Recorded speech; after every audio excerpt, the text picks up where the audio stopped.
¿Y si te dijera que el traidor más infame de la historia no empezó como un monstruo, sino como el apóstol más prometedor? Olvida las 30 monedas por un momento. Este es un viaje a su mente. Acompáñanos a descubrir cómo se apaga una luz tan brillante. Cuando Jesús reunió a sus 12, llamó a hombres comunes para una misión extraordinaria. Pescadores, recaudadores de impuestos, hombres sencillos de Galilea. Y entre ellos, uno cuyo nombre resonaría como sinónimo de traición, Judas de Queriot. Pero al principio no era así.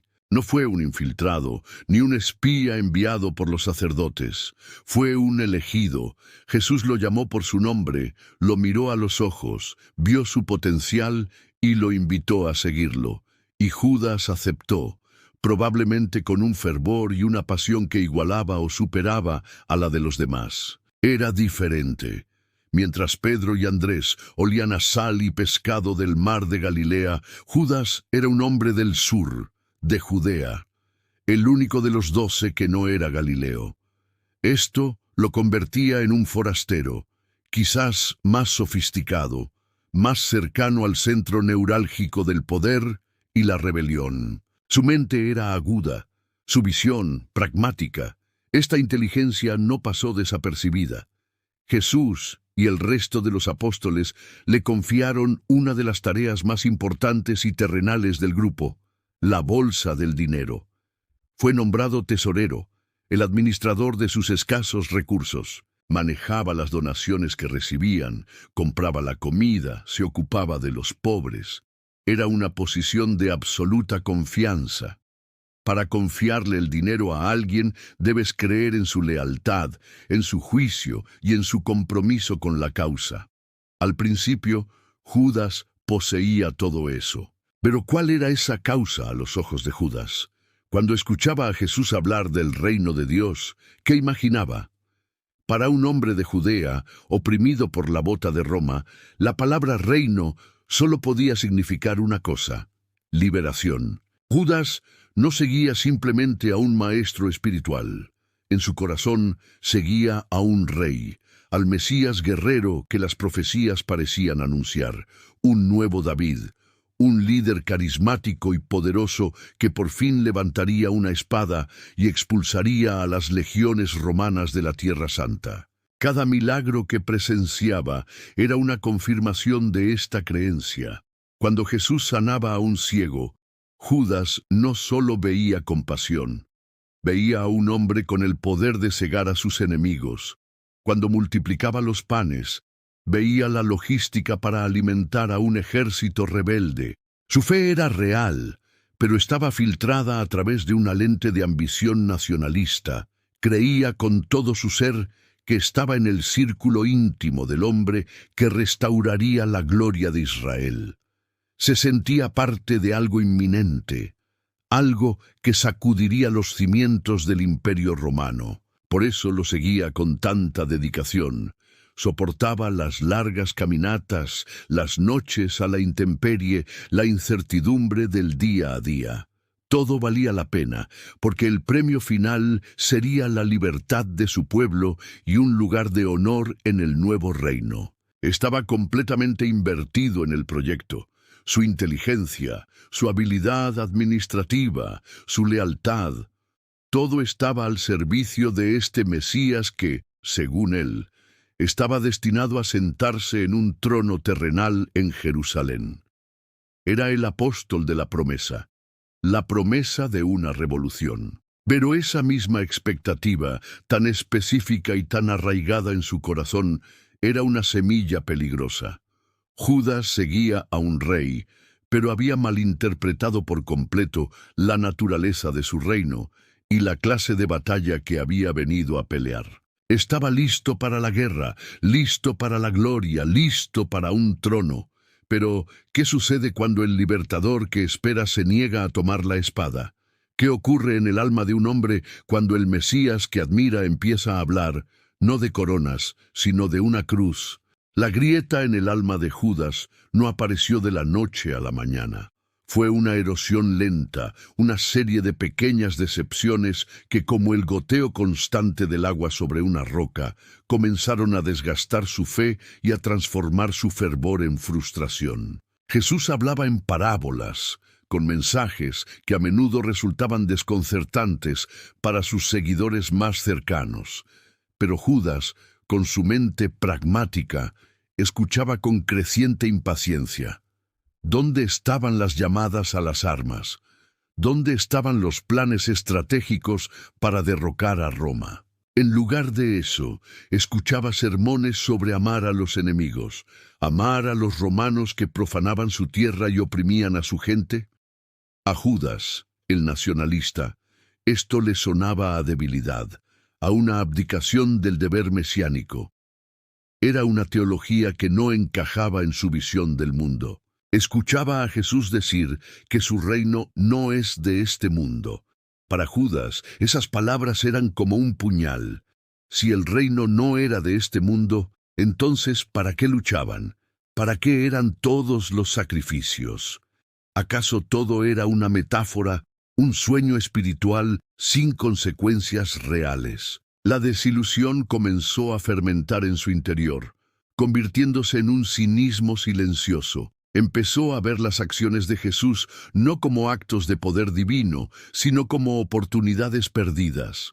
Cada vez que Jesús se retiraba de las multitudes que querían aclamarlo rey, Judas sentía una punzada de amargura. Y entonces llegó el momento que lo quebró, el punto de no retorno. Ocurrió en Betania, en la casa de Simón el leproso, apenas unos días antes de la Pascua. Estaban cenando, el ambiente era íntimo, cuando una mujer, María, se acercó a Jesús con un frasco de alabastro. Dentro del frasco había un perfume de nardo puro, increíblemente caro, un lujo que la mayoría de la gente no vería en toda su vida.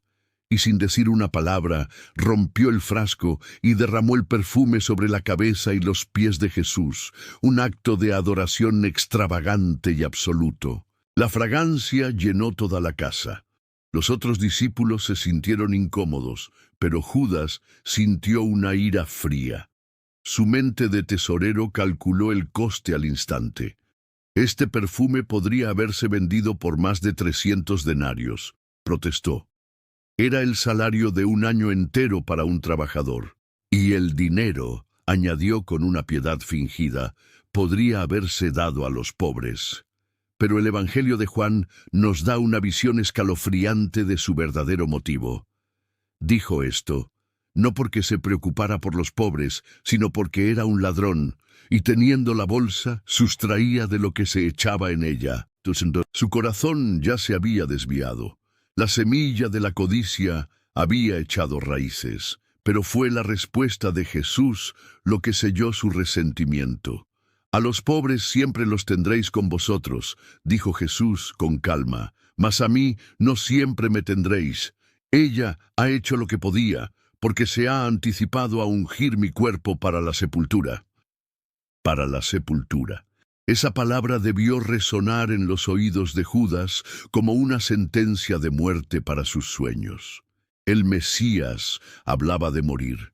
El rey que debía liberar a Israel se preparaba para ser enterrado como un criminal común. Para Judas, esto era la confirmación final de que había apostado por el hombre equivocado.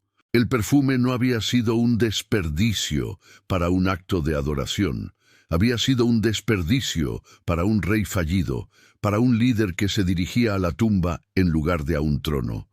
La desconexión entre la economía del reino de Dios y su propia lógica terrenal era total. En ese momento, el amor y la admiración que una vez sintió se solidificaron en un desprecio helado. Vio a Jesús no como el Mesías, sino como un fraude que estaba desperdiciando el potencial de un movimiento que podría haber cambiado el mundo. Salió de esa cena con una decisión formándose en su mente. Si el movimiento estaba condenado al fracaso, si el líder se dirigía a la muerte, entonces él, Judas, el pragmático, el inteligente, no se hundiría con el barco, salvaría lo que pudiera. ¿Recuperaría su inversión de alguna manera? La desilusión se había convertido en un veneno que ahora lo impulsaba a actuar. La fragancia del nardo puro aún flotaba en el aire, pero para Judas olía a fracaso. La decisión, una vez tomada en el rincón oscuro de su corazón, ahora exigía acción. La amargura se había convertido en un plan. Dejó a los otros discípulos, se escabulló de la presencia de Jesús y caminó hacia Jerusalén bajo el manto de la noche. Sus pasos no lo llevaron a un lugar de oración, sino al epicentro del poder que se oponía a Jesús, el palacio del sumo sacerdote. Entrar allí como un seguidor de Jesús era un acto de inmenso riesgo. Pero Judas ya no se consideraba un seguidor. Se veía a sí mismo como un desertor, un hombre que buscaba cambiar de bando. Fue conducido ante los principales sacerdotes y los capitanes de la guardia del templo. Estos eran los hombres que habían estado buscando una manera de arrestar a Jesús sin causar un alboroto entre las multitudes que lo aclamaban. Y de repente, la solución a su problema entró por la puerta. No hubo un largo interrogatorio. Judas fue directo al grano. Su propuesta fue fría, directa y desprovista de toda emoción, excepto por el desprecio subyacente. ¿Qué me queréis dar y yo os lo entregaré? No era la pregunta de un informante preocupado por la ley, era la negociación de un mercenario. Había puesto a Jesús en venta. Lo que una vez había sido invaluable para él, el llamado, el discipulado, la cercanía al Maestro, ahora tenía un precio. Estaba dispuesto a cambiar lo sagrado por lo material, a convertir su acceso privilegiado en una ventaja comercial. Los sacerdotes, que al principio debieron estar incrédulos ante su buena suerte, se alegraron. La traición desde dentro era el método más limpio y eficaz que podían haber esperado. Discutieron el precio y le asignaron 30 piezas de plata. El simbolismo de esa cantidad era brutal. Según la ley mosaica, 30 piezas de plata era el precio de compensación que se pagaba al dueño de un esclavo si éste era corneado mortalmente por un buey. Era el valor legal de una propiedad dañada, no el de un hombre libre. Al aceptar ese precio, Judas no solo traicionó a Jesús, sino que lo degradó. Lo redujo a la categoría de un bien desechable. Ya fuera por ignorancia o por un cruel y deliberado insulto, ese fue el valor que le puso a los 3 años de haber caminado, comido y aprendido del Hijo de Dios. El acuerdo se cerró. Las monedas de plata, frías y pesadas, fueron contadas y puestas en su mano. El tacto del metal debió ser un shock. La confirmación tangible de que había cruzado un umbral del que no había retorno. El trato estaba sellado con la promesa de sangre. Judas les prometió entregar a Jesús en un momento oportuno, lejos de las multitudes. Conocía las rutinas de Jesús, sus lugares de oración secretos, los momentos en que sería más vulnerable. Su conocimiento íntimo, un regalo de su discipulado, se convirtió ahora en su arma más letal. Desde ese momento, Judas vivió una doble vida de una tensión insoportable. Regresó con los otros apóstoles, comió con ellos, caminó con Jesús. Pero ya no era uno de ellos. Era un actor, un espía esperando su momento. Cada palabra de amor de Jesús debió sentirse como una brasa ardiente en su conciencia. Y desde entonces, dice la Escritura, buscaba oportunidad para entregarle. Cada sonrisa, cada enseñanza, cada momento de comunión, lo observaba todo con una nueva perspectiva. Ya no buscaba la verdad en las palabras de Jesús, sino la oportunidad perfecta para su traición. La clandestinidad de su plan lo aisló por completo. Estaba rodeado de sus hermanos, pero nunca había estado más solo. El peso de las 30 monedas de plata, ya fuera en su bolsa o en su conciencia, los separaba de ellos y de la luz que una vez había seguido tan apasionadamente. La Pascua llegó, impregnando Jerusalén con el aroma del cordero asado y la promesa de liberación. Para los discípulos era una celebración solemne. Para Judas era la cuenta regresiva. Se sentaron a la mesa en un aposento alto, un refugio de calma en medio del fervor de la ciudad, pero la calma era una ilusión. La atmósfera estaba cargada de una tristeza que los discípulos no podían comprender. Jesús, en un acto de humildad que desafiaba toda lógica de poder, se arrodilló y les lavó los pies, a todos, incluido a Judas. El agua que limpió el polvo del camino de sus pies no pudo, sin embargo, limpiar la mancha de su corazón. Luego se sentaron a comer. En medio de la cena, Jesús dejó caer unas palabras que congelaron el aire. De cierto os digo que uno de vosotros me va a entregar. El pánico y la confusión se apoderaron de los discípulos. Se miraban unos a otros, preguntándose de quién podría estar hablando. «¿Soy yo, Señor?», preguntaron uno por uno. Sus corazones, aunque a menudo torpes, eran sinceros. La idea de traicionar a su maestro les era ajena, impensable. Judas, oculto entre ellos, también formuló la pregunta, quizás en un susurro cargado de hipocresía. «¿Soy yo, maestro?». La respuesta de Jesús fue directa, aunque velada para los demás. «Tú lo has dicho». Luego, en un gesto final de intimidad y de verdad expuesta, mojó un trozo de pan y se lo dio a Judas. En esa cultura, compartir el pan de esa manera era una señal de amistad y comunión profunda. Al entregarle el pan, Jesús no lo estaba condenando, sino ofreciéndole una última oportunidad, exponiendo la oscuridad a la luz. Pero ya era demasiado tarde. La Escritura dice que después del bocado, Satanás entró en él. La elección de Judas estaba hecha, y ahora se entregaba por completo a ella. «Lo que vas a hacer, hazlo más pronto», le dijo Jesús. Los otros discípulos no entendieron. Pensaron que, como Judas tenía la bolsa, Jesús lo enviaba a comprar algo para la fiesta o a dar algo a los pobres. No podían concebir la verdad. Judas se levantó y salió de la habitación. El evangelista Juan añade un detalle escalofriante. Y era ya de noche. Salió de la luz del aposento, de la presencia de Cristo, y se sumergió en la oscuridad literal y espiritual que había elegido. La traición estaba en marcha. Más tarde, en el jardín de Getsemaní, Jesús oraba en una agonía tal que sudaba como gotas de sangre. Los discípulos, agotados, dormitaban cerca. En ese momento de vulnerabilidad extrema, el silencio de la noche fue roto por el sonido de antorchas y el clangor de las armas. Judas guiaba a la multitud, soldados del templo y siervos del sumo sacerdote. Conocía bien ese lugar. Era un refugio frecuente para Jesús y sus seguidores. Se había aprovechado de la confianza de su maestro para convertir su santuario en una trampa. Había acordado una señal con ellos, una que eliminara cualquier posibilidad de error en la oscuridad. «Al que yo besare, ese es, prendedle y llevadle con seguridad». Había elegido el gesto más íntimo de un discípulo, el saludo de amor y respeto, y lo había pervertido. Se acercó a Jesús, quien lo miraba con una tristeza infinita. «Salve, maestro», dijo Judas, y lo besó.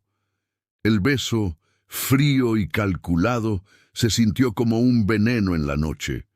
Fue el sello de la traición, el acto final de un corazón que había cambiado por completo su lealtad. La respuesta de Jesús no fue de ira, sino de una pregunta que atravesaba el alma. «Amigo, ¿a qué vienes?». Incluso en ese momento lo llamó amigo. En una última pregunta, Jesús expuso la tragedia de la situación. Con un beso entregas al Hijo del Hombre. Los soldados se abalanzaron sobre Jesús y lo prendieron. La violencia estalló.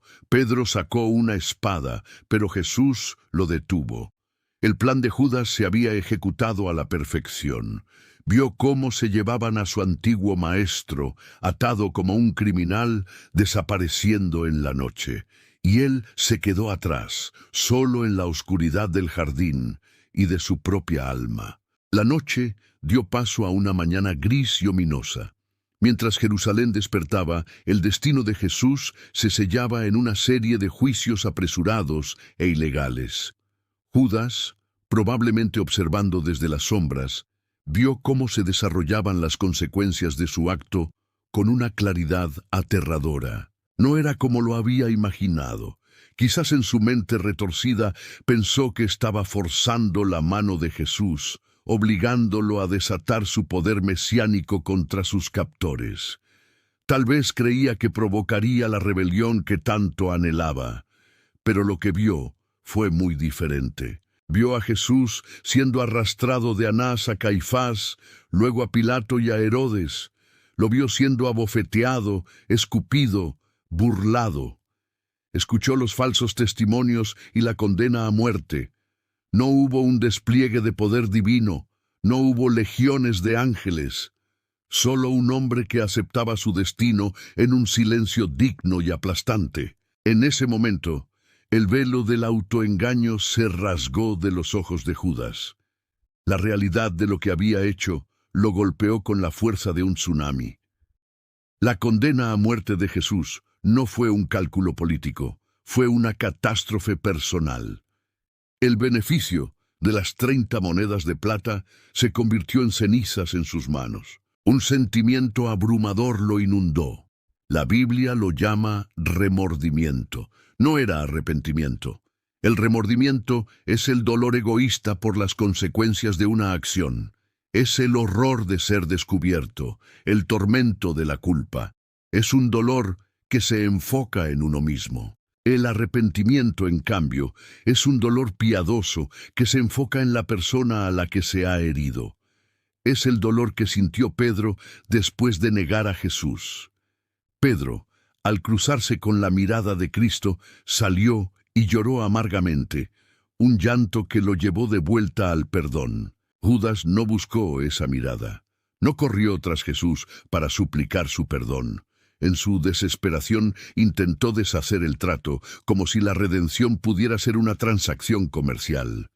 Corrió de vuelta al templo, al lugar donde había sellado su pacto oscuro. Irrumpió ante los principales sacerdotes y los ancianos, los mismos hombres que lo habían recibido con alegría la noche anterior. Arrojó las 30 piezas de plata al suelo del templo, el metal resonando con un eco hueco en el lugar sagrado. «He pecado entregando sangre inocente», gritó. Fue una confesión, una declaración de la verdad. Pero era una confesión hecha a sus cómplices, no a la víctima. Buscaba alivio en las personas equivocadas, esperando que aquellos que lo habían empujado a la oscuridad ahora le ofrecieran una salida. La respuesta de los sacerdotes fue de una frialdad cruel y despiadada. Lo habían usado y ahora ya no les servía para nada. «¿A nosotros qué? Allá tú», le respondieron. Le cerraron la puerta en la cara, dejándolo solo con su culpa insoportable. Su intento de autorredención había fracasado. No podía devolver el dinero, no podía retirar su testimonio, no podía detener la maquinaria de muerte que él mismo había puesto en marcha. El remordimiento, sin una vía hacia el perdón, comenzó a pudrirse y a convertirse en desesperación. Las 30 monedas de plata yacían esparcidas en el suelo del templo, un dinero manchado de sangre que los sacerdotes no se atrevían a poner en el tesoro. Decidieron usarlas para comprar el campo de un alfarero, un lugar para sepultar a los extranjeros. Un campo que, irónicamente, se conocería para siempre como campo de sangre. Judas había perdido todo. Había traicionado a su amigo, había perdido su alma, y el precio de su traición ahora compraría una fosa común. Se encontró atrapado en una prisión sin barrotes, una celda construida con su propia culpa y orgullo, sin ver una sola ventana por la que pudiera entrar la luz de la gracia.